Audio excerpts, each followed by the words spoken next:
Hello friends, आपका एक बार से फिर से स्वागत है आपके अपने online platform excellent classes with स्वतंत्र में। पिछले वीडियो में हम लोगों ने सिलेबस के बारे में डिस्कस किया था, जो आपके बायो से रिलेटेड सिलेबस है। आज हम उसी सिलेबस में से आपका एक टॉपिक उठा रहे हैं, विटामिन, जिसके बारे में आज हम स्टडी करेंगे। तो देख लेते हैं विटामिन के अंतर्गत क्या क्या चीज़ें आती हैं, क्या क्या चीज़ें हमें खानी चाहिए जिससे जो है विटामिन जो है इसकी कमी पूरी की जा सकती है। विटामिन से जो रोग होते हैं इसको पूरा, इस रोग को होने से बचाया जा सकता है। और विटामिन के स्रोत क्या क्या हैं, हमको कहाँ कहाँ से इसके स्रोत मिलते हैं, क्या चीज़ें खानी चाहिए जिससे इसके स्रोत हमें मिलें, जो खाने में हमें सम्मिलित करनी चाहिए। और विटामिन की खोज किसने की थी, नाम किसने दिए, सारी चीज़ों के बारे में आज हम डिस्कस करेंगे। तो सबसे पहले आज हम देख लेते हैं कि विटामिन की खोज जो है,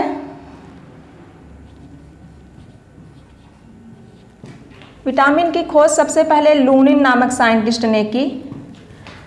लुनिन नामक साइंटिस्ट ने 1881 में की थी।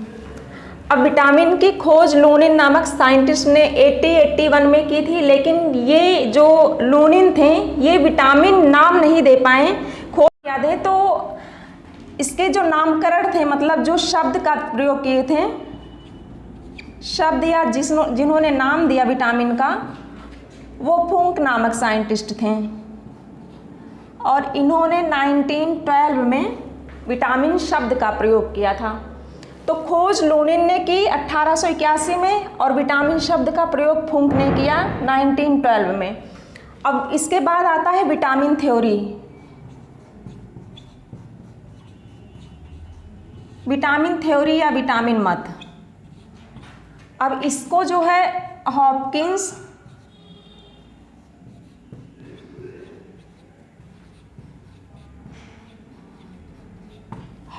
एंड फुंक नामक साइंटिस्ट ने की थी। तो विटामिन की खोज जो है लुनिन ने की, विटामिन शब्द का प्रयोग फुंक ने किया, और विटामिन मत जो है हॉपकिंस और फुंक ने किया था। अब हमें ये पढ़ना है कि विटामिन कितने टाइप के होते हैं। तो अगर हम देखें तो विटामिन जो होते हैं ये दो तरीके के होते हैं। एक होता है वसा में घुलनशील विटामिन,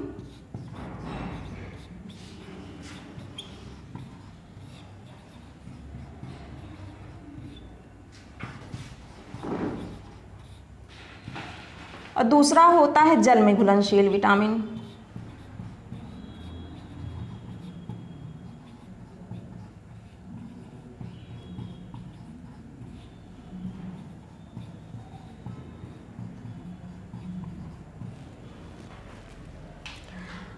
अब आपने देखा कि विटामिन जो है ये, पहले थोड़ा सा आपको विटामिन के बारे में जानना जरूरी होगा कि विटामिन जो होते हैं ये हमें एनर्जी प्रोवाइड नहीं करते हैं, एनर्जी हमें नहीं देते हैं किसी तरीके से।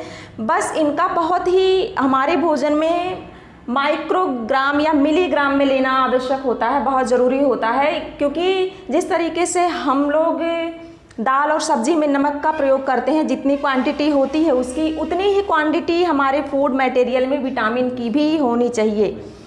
तो इसमें देखेंगे हम, जो ये विटामिन होते हैं ये एनर्जी तो हमें प्रोवाइड नहीं करते हैं, लेकिन हमारे मेटाबॉलिक प्रोसेस को, जो हमारे शरीर में मेटाबॉलिक प्रोसेस जो होता है उसको ये दुरुस्त रखने के लिए ज़्यादा इम्पॉर्टेंट होते हैं। और उसके बाद हम देखते हैं कि जो ये दो टाइप के विटामिन हैं, वसा में घुलनशील और जल में घुलनशील। अब इसमें देखते हैं कि वसा में घुलनशील कितने टाइप के विटामिन हैं और जल में जो घुलनशील विटामिन है वो कितने प्रकार के हैं। तो वसा में घुलनशील विटामिन में हम देखते हैं कि इसमें 4 टाइप के विटामिन आपको देखने के मिलेंगे। एक तो हो गया vitamin A, vitamin D, vitamin E और विटामिन के। अब आप देख रहे हैं कि विटामिन जो होते हैं वो 2 प्रकार के होते हैं, एक फैट में घुलनशील होता है, एक वाटर में घुलनशील होता है। और जो फैट में घुलनशील विटामिन होता है, मतलब वसा में घुलनशील विटामिन होता है, वो चार टाइप के होते हैं, जिसमें विटामिन ए, डी, ई, के, 4 तरीके के विटामिन हमको देखने को मिलेंगे। अब विटामिन ए, डी, ई, के, अब विटामिन जैसे ए है, इसका कभी कभी क्वेश्चन में इसका केमिकल नेम भी पूछता है, जो इसका रासायनिक नाम होता है। तो विटामिन ए का केमिकल नेम होता है रेटिनॉल।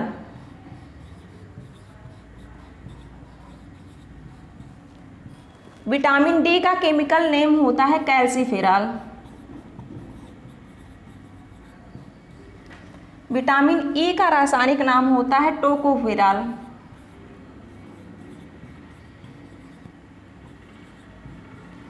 विटामिन के का रासायनिक नाम होता है नेप्थोक्विनोन।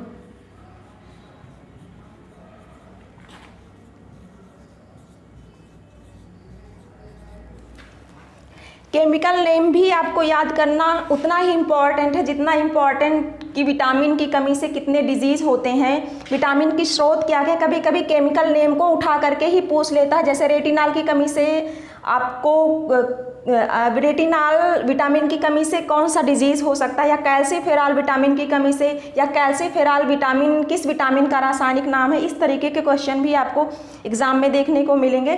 तो इस वजह से जो है आपको विटामिन ए, डी, ई, के, इसका जो है केमिकल नेम, जो रासायनिक नाम है, इसको भी याद करना बहुत ही ज़रूरी है।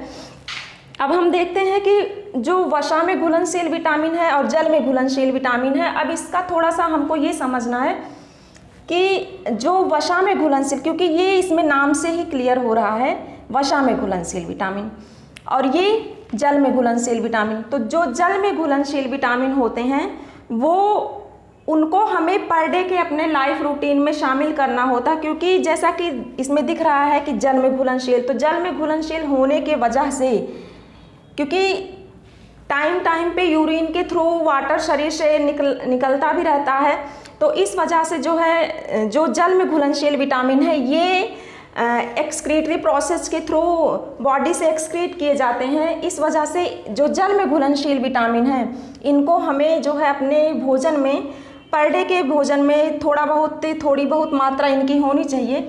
लेकिन जो फैट सॉल्युबल विटामिन होते हैं, मतलब वसा में घुलनशील विटामिन होते हैं, ये जो होते हैं ये कहीं ना कहीं हमारे बॉडी में स्टोर रहते हैं या फिर ऑटो कंट्रोल होते हैं। इनको हमें पर डे नहीं लेना पड़ता है, ये किसी ना किसी तरीके से शरीर की फिजियोलॉजी में फिट होते हैं इस तरीके से, ताकि जो है इसकी कमी शरीर में ना हो। क्योंकि इसको अब जब एक एक करके पढ़ेंगे तो इसका अलग अलग बहुत ही स्पेसिफिक कैरेक्टर होगा, इसमें बहुत ही स्पेशल काम करते हैं विटामिन ए, डी, ई के। तो आइए हम देखते हैं सबसे पहले विटामिन ए के बारे में कि इसके स्रोत क्या क्या हैं, इससे कौन कौन सा रोग होता है और इसको क्या कहते हैं कॉमनली, इसको और क्या कहते हैं। तो सबसे पहले विटामिन ए के बारे में हम पढ़ते हैं। अब इसमें हम देखते हैं कि विटामिन ए, इसका जो रासायनिक नाम है वो रेटिनॉल है। अब हम देखते हैं कि विटामिन ए जो होता है इसके स्रोत क्या क्या है, इसको और क्या कहा जाता है, और इसकी कमी से हमारे शरीर में कौन से डिजीज़ होते हैं। तो सबसे पहले विटामिन ए जो होता है ये जो येलो फ्रूट्स होते हैं उनमें पाया जाता है, और इसमें जो है देखने को ये मिलता है कि विटामिन ए जो होता है इसको एंटी इन्फेक्टिव विटामिन भी बोलते हैं।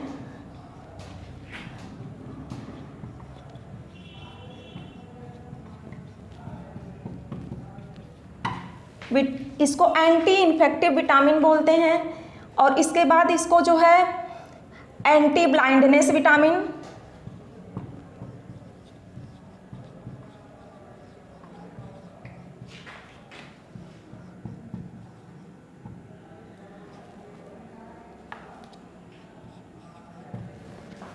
और इसके बाद इसको एंटी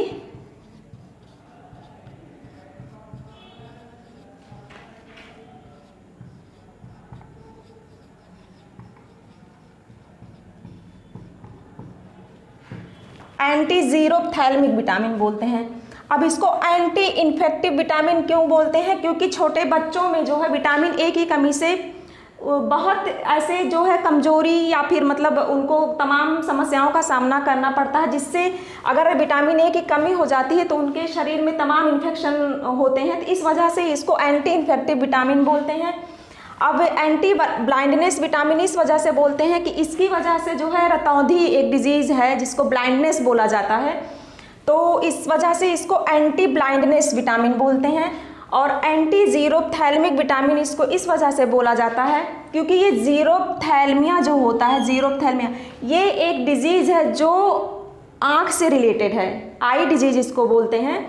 और ये जो जीरोप्थैल्मिया होता है ये कॉर्निया से रिलेटेड है, क्योंकि जीरोप्थैल्मिया डिजीज़ में जो कॉर्निया की सेल्स होती हैं वो सेल्स जो होती हैं वो डेड हो जाती हैं, और इस वजह से धीरे धीरे करके जब सेल्स डेड होने लगेंगी तो धीरे धीरे करके दिखाई देना धीरे धीरे करके बंद होने लगता है। तो इस वजह से इसको एंटी जीरोप्थैल्मिक विटामिन कहा जाता है।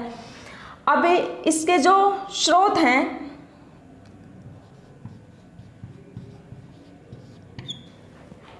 इसका जो स्रोत है विटामिन ए का, ये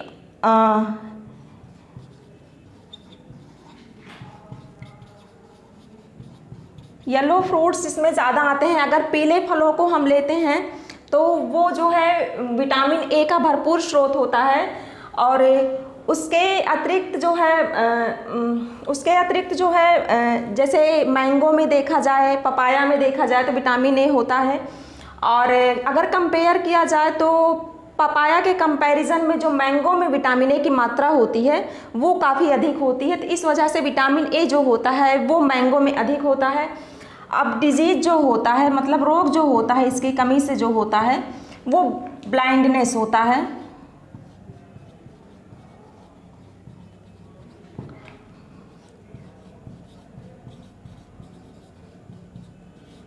रतौंधी जिसको बोलते हैं, विटामिन ए की कमी से रतौंधी डिजीज़ होती है। तो ये रहा आपका विटामिन ए। विटामिन ए को क्या कहते हैं, मतलब ये एंटी इन्फेक्टिव विटामिन। अब पूछ सकता है आपसे क्वेश्चन में कि एंटी इन्फेक्टिव विटामिन किस विटामिन का नाम है, तो विटामिन ए का नाम है। एंटी ब्लाइंडनेस विटामिन किस विटामिन का नाम है, तो विटामिन ए का। या एंटी जीरोप्थैल्मिक विटामिन किस विटामिन का नाम है, तो विटामिन ए का नाम है।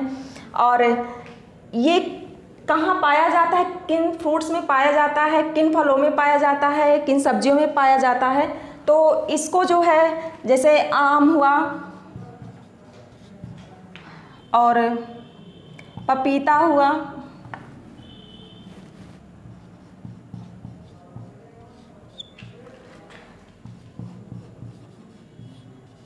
गाजर हुआ, ऐसे ही तमाम जगहों पे पाया जाता है ये, तमाम फ्रूट्स में पाया जाता है ये, और सब्जियों में पाया जाता है। जो पीले फल होते हैं उनमें पाया जाता है विटामिन ए। और इसकी कमी से जो रोग होता है उसको ब्लाइंडनेस मतलब रतौंधी कहते हैं। तो ये रहा आपका विटामिन ए। और जो विटामिन बचे हुए हैं जैसे डी, ई, के, उसके बारे में हम नेक्स्ट क्लास में डिस्कस करेंगे। तब आज के लिए इतना ही, और बाकी के जो बचे हुए विटामिन डी, ई, के हैं वो नेक्स्ट क्लास में हम डिस्कस करेंगे। अगर वीडियो आपको पसंद हो तो इस चैनल को लाइक करिए, शेयर करिए और सब्सक्राइब करिए। धन्यवाद।